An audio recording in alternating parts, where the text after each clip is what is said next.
Hello और फिर से खुश आमदेद नार्निया की मोहमात में, जहां हम पढ़ रहे हैं शेर, चुड़ैल और अलमारी। आज हम 10वां बाब पढ़ेंगे। जादू टूटने लगता है।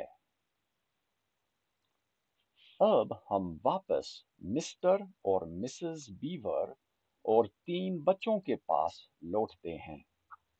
जैसे ही मिस्टर बीवर ने कहा, कुछ भी वक्त बाकी नहीं, जल्दी करो, सिवाय मिसेस बीवर के सब ने कोट पहनना शुरू कर दिए।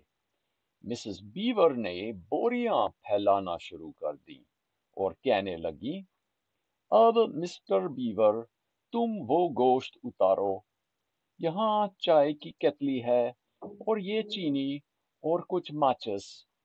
कोई उस अलमारी से 2 या 3 डबल रोटी निकालो। आप क्या कर रही हैं मिसेस बीवर? सूजन ने चिल्लाकर पूछा। मैं हर एक के लिए एक बोरी तैयार कर रही हूँ, प्यारी, मिसेस बीवर ने बड़े पुरसकून अंदाज से कहा।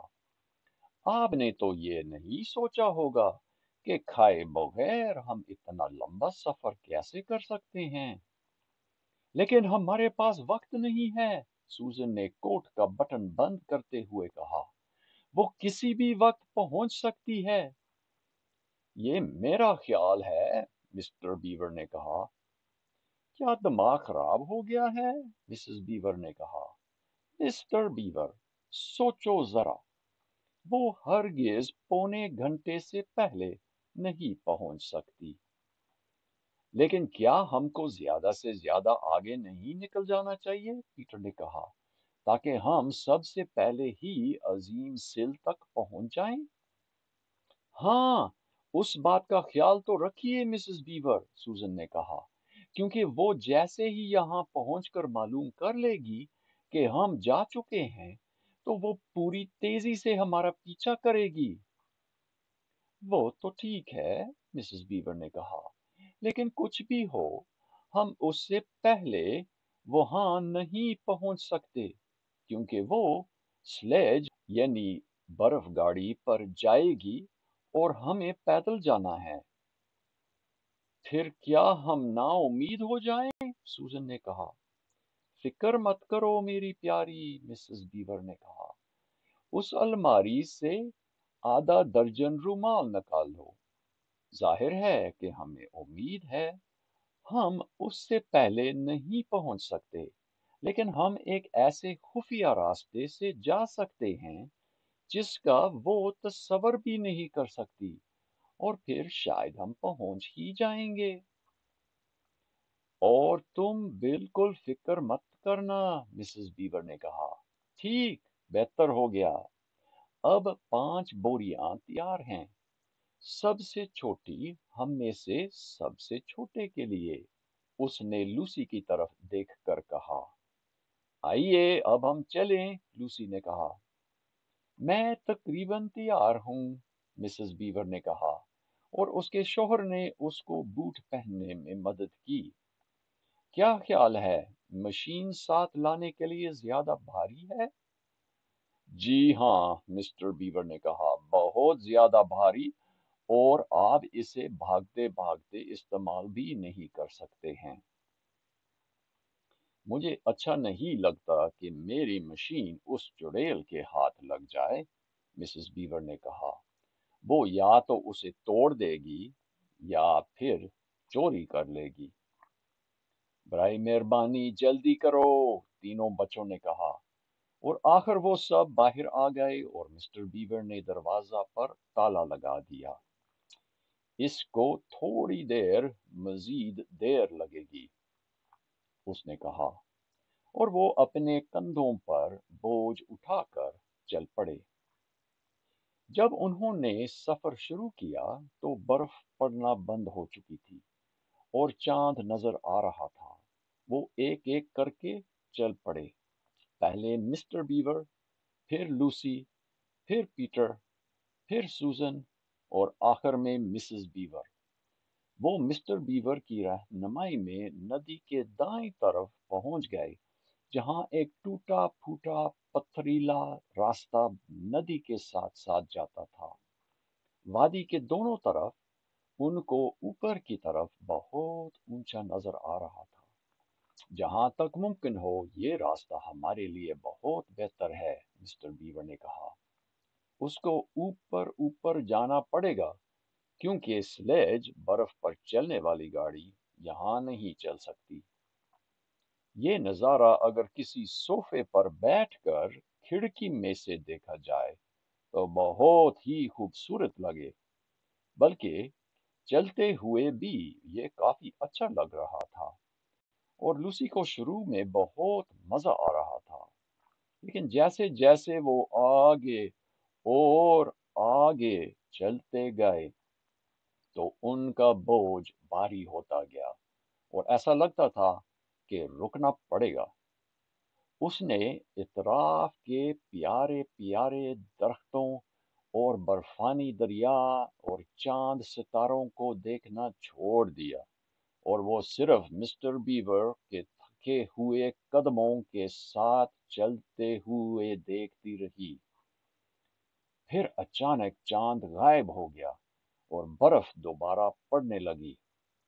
लूसी इतनी थक गई थी कि लग रहा था कि वो सोती हुई चल रही है।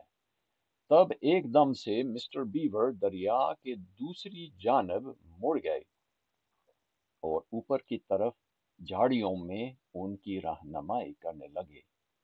जब यकदम मिस्टर बीवर झाड़ियों के बीचों बीच के एक सुराख में गायब हो गए तो लूसी आधी नींद से जाग गई। इससे पहले कि उसे हकीकत का पता चलता कि क्या हो रहा है, तब तक उसको सिर्फ मिस्टर बीवर की छोटी और मोटी दुम ही नजर आ रही थी। लूसी भी झुककर उसके पीछे अंदर घुस गई। उसके पीछे भारी सांसों की आवाजें आ रही थीं और झटपट वो अंदर आ चुके थे। हम कहाँ पहुंच चुके हैं? पीटर ने थके हुए अंदाज से और पीली आवाज में कहा। मुझे उम्मीद है कि आप समझ गए होंगे पीली आवाज से मेरा मतलब क्या है। ये मुश्किल वक्तों में बीवर्स के पुरानी छुपने की जगह है, मिस्टर बीवर ने कहा, और ये एक खास भेद है। ये इतनी ज्यादा आरामदेह तो नहीं है, लेकिन हमें कुछ घंटों के लिए नींद पूरी करने की अशद जरूरत है। अगर तुम लोग निकलते वक्त उतनी ज्यादा जल्दी नहीं करते तो मैं अपना तकिया साथ ले आती, मिसेस बीवर ने कहा। ये मिस्टर टमनस के गार के मुकाबले में कुछ भी नहीं, लूसी ने सोचा। ये तो सिर्फ जमीन में एक सुराख था, लेकिन खुश्क। वो इतना चौड़ा था कि जब वो सब लेट गए तो कुछ गुंजाइश बाकी नहीं रही और वो एक कपड़ों के एक बंडल की मानंद लग रहे थे। और अब वो अपने लंबे सफर के मुकाबले में गर्म और आरामदेह महसूस कर रहे थे और अब उन्हें ठंड नहीं लग रही थी। काश फर्श ज्यादा हमवार होता। मिसेस बीवर ने एक बोतल से सबको कुछ पिलाया जिससे बहुत आराम महसूस हुआ और सबके सब एकदम सो गए। लूसी को ऐसा लगा कि सिर्फ एक ही मिनट गुजरा है, हालांकि असल में कई घंटे गुजर चुके थे। जब वो अकड़े बदन से जाग गई और वो अभी सोच ही रही थी कि गरम गरम पानी में नहाने का क्या मजा है, तब उसने महसूस किया कि मूंछ उसके नजदीक ही थी और गार के मुंह से धीमी सी रोशनी आ रही है। जैसे ही ये एहसास हुआ, वो पूरी तरह जाग गई। हकीकत में वो सब यकदम जाग उठे और सबकी आंखें पूरी तरह खुल गई थीं और वो सब गौर से वही आवाज सुन रहे थे जो रात को सुनने से वो डर रहे थे। छोटी घंटियों की आवाज। जैसे ही आवाज आई, मिस्टर बीवर एकदम से गार के मुंह से बाहर निकला। शायद आपको ये हरकत खतरनाक लगे, جیسے اس وقت لوسی کو لگی تھی، لیکن یہ اصل میں بہتر ہو رہا تھا۔ مسٹر بیور کو معلوم تھا کہ وہ پوری طرح چھپ کر راستے کے نزدیک پہنچ سکتا تھا، اور وہ دیکھنا چاہتا تھا کہ چڑیل کس طرف جا رہی تھی۔ باقی سب ڈرتے ڈرتے انتظار کرتے رہے۔ 5 منٹ گزر گئے، پھر ان کو ایک خوفناک آواز آئی۔ ان کو باتیں کرنے کی آواز سنائی دینے لگی۔ ہائے، لوسی نے سوچا، وہ پکڑا گیا۔ ان کی حیرانگی بہت بڑھ گئی جب مسٹر بیور ان کو بلانے لگا۔ سب کچھ ٹھیک ہے، وہ پکار رہا تھا۔ آ جاؤ مسز بیور، آ جاؤ آدم کے بیٹے اور بیٹیوں، سب کچھ ٹھیک ہے، چڑیل نہیں ہے۔ مجھے معلوم ہے کہ یہ گرامر ٹھیک نہیں، لیکن جب نارنیا کے بیور جذباتی ہو جاتے ہیں تب وہ ایسی باتیں کرتے ہیں۔ ہماری اس دنیا میں بیور تو بات ہی نہیں کرتے۔ لہذا مسز بیور اور بچے غار میں سے باہر آئے اور دھوپ میں اپنی پلکیں چمکانے لگے۔ جلدی آؤ، مسٹر بیور نے خوشی سے تقریباً ناچتے ہوئے کہا۔ آؤ اور دیکھو، یہ تو چڑیل کے لیے بہت بڑی شکست ہے۔ ایسا لگتا ہے کہ اس کا جادو کم ہوتا جا رہا ہے۔ آپ کا کیا مطلب ہے؟ پیٹر نے سانس بھر کر اس کے قریب ہوتے ہوئے پوچھا۔ کیا میں نے پہلے نہیں بتایا تھا؟ مسٹر بیور نے کہا۔ اس نے یہاں ہمیشہ کے لیے سردی کا موسم رکھ دیا تھا اور کبھی کرسمس بھی نہیں منایا جاتا تھا۔ کیا میں نے پہلے نہیں بتایا؟ اب آؤ اور دیکھو۔ اور وہ سب اوپر پہنچ گئے۔ واقعی ایک سلیج تھی اور قطبی ہرن بھی تھے جن کے لگام پر گھنٹیاں لگی ہوئی تھیں، لیکن یہ ہرن چڑیل کے ہرن سے بہت بڑے تھے اور ان کا رنگ سفید ہونے کے بجائے براؤن تھا، اور سلیج پر ایک ایسا آدمی بیٹھا تھا جسے ہر کوئی پہچان سکتا ہے۔ وہ بہت بڑا تھا اور لال رنگ کا کوٹ پہنے ہوئے تھا جس کا فیتا اس کی لمبی داڑھی کی طرح سفید تھا۔ سب اس کو پہچان سکتے تھے، حالانکہ یہ لوگ صرف نارنیا میں رونما ہوتے ہیں۔ ہماری دنیا میں اس کی تصویریں دیکھنے میں آتی ہیں۔ ان تصویروں میں اس ہستی کو صرف خوش مزاج اور مزاحیہ دیکھا جاتا ہے، لیکن جس کو بچے ابھی دیکھ رہے تھے ایسا نہیں تھا۔ وہ اتنا بڑا اور اتنا خوش اور اتنا حقیقی تھا کہ وہ ایک دم دنگ رہ گئے۔ وہ خوش تو تھے مگر سنجیدہ بھی۔ میں آ گیا ہوں، اس نے کہا۔ اس نے بہت دیر تک مجھے آنے نہیں دیا، مگر آخرکار میں آ گیا ہوں۔ اذلان متحرک ہے، چڑیل کا جادو کمزور ہوتا جا رہا ہے، اور لوسی کے اندر سے ایک لہر سی ابری جو صرف اس وقت محسوس ہوتی ہے جب کوئی ایک ساتھ سنجیدہ اور خوش ہوتا ہے۔ اور اب فادر کرسمس نے کہا، تمہارے تحفے۔ مسز بیور، تمہارے لیے ایک نئی اور بہتر مشین ہے، میں تمہارے گھر میں چھوڑ دوں گا۔ معاف کیجیے سر، مسز بیور نے کہا، لیکن وہاں تالا لگا ہوا ہے۔ تالے شالے میرے لیے کوئی مسئلہ نہیں، فادر کرسمس نے کہا، اور مسٹر بیور تمہارے لیے جب تم گھر پہنچ جاؤ گے تمہارا ڈیم مکمل ہوگا، اور اس میں ایک گیٹ بھی، اور سارے سوراخ بھی ٹھیک حالت میں ہوں گے۔ مسٹر بیور کو یہ اتنا اچھا لگا کہ اس سے بولا نہیں جا رہا تھا، اور وہ منہ کھولے کھڑا رہ گیا۔ آدم کے بیٹے پیٹر، فادر کرسمس نے کہا۔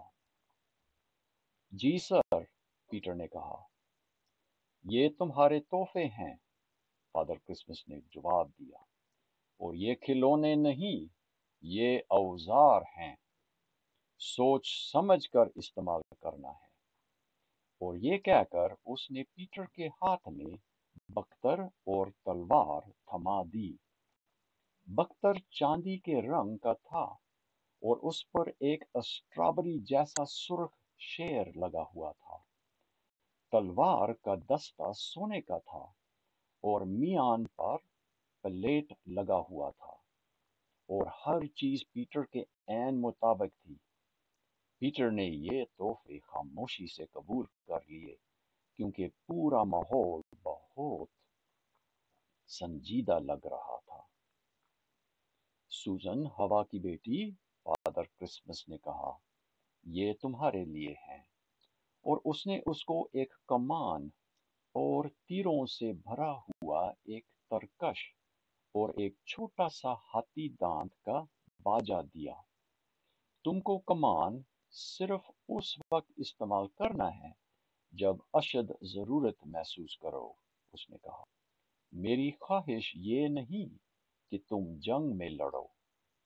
اس تیر سے کبھی نشانہ غلط نہیں ہوتا، اور اگر تم اس باجے ہونٹوں پر لگا کر آواز نکالو گی تو یہ جان لو کہ تم جہاں بھی ہو تمہارے لیے کسی نہ کسی قسم کی مدد آ پہنچے گی۔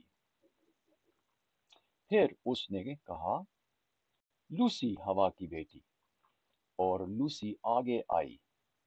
اس نے اس کو ایک چھوٹی سی شیشی، سب کا خیال تھا کہ یہ کسی ہیرے کی بنی ہوئی تھی، اور ایک چھوٹا خنجر دیا۔ اس بوتل میں، اس نے کہا، ایک خاص شیرہ ہے جو کہ دھوپ کے پہاڑ کی آگ کے پھولوں سے بنایا گیا ہے۔ اگر تم یا تمہارا کوئی دوست زخمی ہو جائے تو ایک دو قطرے پینے سے وہ ٹھیک ہو جائے گا، اور یہ خنجر سخت ضرورت پڑنے پر اپنا دفاع کرنے کے لیے ہے، کیونکہ تمہیں بھی جنگ میں حصہ لینے کی اجازت نہیں ہے۔ کیوں سر؟ لوسی نے پوچھا۔ میرا خیال ہے کہ میں کافی بہادر ثابت ہو سکتی ہوں۔ بات بہادری کی نہیں ہے، اس نے کہا۔ جب عورتیں لڑتی ہیں تو جنگ بہت بدصورت دکھائی دیتی ہے۔ اور پھر اچانک اس کی سنجیدگی جاتی رہی۔ اور یہ تم سب کے لیے۔ اور اس نے ایک بہت بڑا طبق نکالا جس پر 5 کپ اور 5 پلیٹیں، چینی کے برتن، بلائی کا جگ اور چائے کے برتن رکھے ہوئے تھے۔ پھر اس نے اونچی آواز میں کہا، ہیپی کرسمس! سچا بادشاہ ہمیشہ جیتا رہے۔ اور اس کا کوڑا لگتے ہی اس کے برفانی ہرنوں نے ایک دم سے اس کو ان کی نظروں سے اوجھل کر دیا۔ پیٹر ابھی اپنی تلوار نکال کر مسٹر بیور کو دکھا رہا تھا کہ مسز بیور نے کہا، ٹھیک ہے، ابھی باتیں ہی کرتے نہیں رہنا، چائے ٹھنڈی ہو جائے گی۔ طبق اٹھا کر نیچے لے آؤ اور ہم ناشتہ کریں گے۔ شکر ہے کہ میں مکھن کی چھری لے کر آئی تھی۔ وہ سب نیچے غار تک گئے اور بریڈ کاٹ کر کھانے لگے اور چائے پینے کا مزہ لینے لگے۔ لیکن ابھی مزہ آنے ہی لگا تھا کہ مسٹر بیور نے کہا، چلو اب جانے کا ٹائم ہو گیا ہے، اور اب آپ کے اور میرے بھی جانے کا ٹائم ہو گیا ہے۔ نیکسٹ ٹائم دیکھیں گے کہ آگے کیا ہوگا۔ خدا آپ کو خوش رکھے۔ Good bye.